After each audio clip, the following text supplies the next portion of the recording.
Next sari single pieces అండి. దీనికైతే ఏం చేయలేము, మీరు తిట్టినా కానీ ఏం చేయలేము. క్వాంటిటీలో తేయడం కొంచెం కష్టం. ఏదైనా పర్టికులర్గా హెవీగా డిమాండ్ వచ్చిందనుకోండి, అప్పుడు స్పెషల్గా ఆర్డర్ ఇచ్చి చేయించుకోవాలన్నమాట. ఇది చేయడానికి కూడా చాలా టైం పడుతుంది. ఎందుకంటే పట్టు శారీస్ అయినా సెమీ పట్టు అయినా సరే సింగిల్ పీసెస్ చేస్తారు వాళ్ళు, క్వాంటిటీలో చేయరు. స్పెషల్ ఆర్డర్ బేస్డ్ అయితే డిమాండ్ ఉంటే డెఫినెట్గా 100% చేపిస్తాను నేను. హెవీ డిమాండ్ మనకు ఒక 500 శారీస్ 500,000 శారీస్ తగ్గించి చేస్తారు. సో డిమాండ్ బట్టి నేను చేపిస్తాను. Pink and pink combination. పింక్లో కూడా కల్నేత వస్తుందండి. ఇది లైట్ వైలెట్ షేడ్ లాగా మంచి కల్నేత వస్తుంది షేడ్.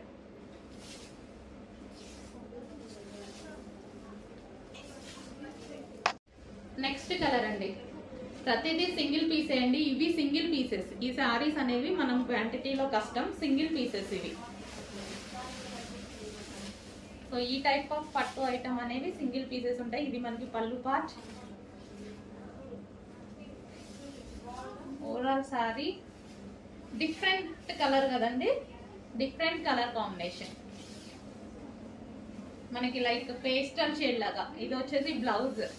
అసలు కలర్ ఇది పర్టికులర్గా అని కూడా చెప్పడానికి లేదు, ఎగ్జాక్ట్గా మీకు కనిపిస్తున్న కలర్. ఈ కలర్ ఏంటో నాకు కూడా ఐడియా లేదు. సో ఎగ్జాక్ట్గా మీకు ఎలాగైతే కనిపిస్తుందో అదే కలర్ అనమాట. లైక్ ఏదో కాపర్, గోల్డెన్ కాపర్ స్టైల్లో అలా ఉంది. ఎగ్జాక్ట్గా కనిపిస్తుంది. వేరే కనిపిస్తే నేను చెప్తాను, ఎగ్జాక్ట్గా కనిపిస్తుంది సేమ్ అదే కలర్.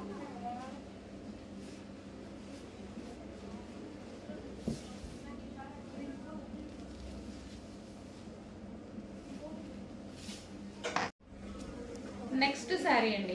నెక్స్ట్ శారీ వచ్చేసి ఇది మనకి పళ్ళు part and overall sari. So మొత్తం వీవింగ్ అండి. శారీలో కనిపించేది మొత్తం వీవింగ్ అనమాట.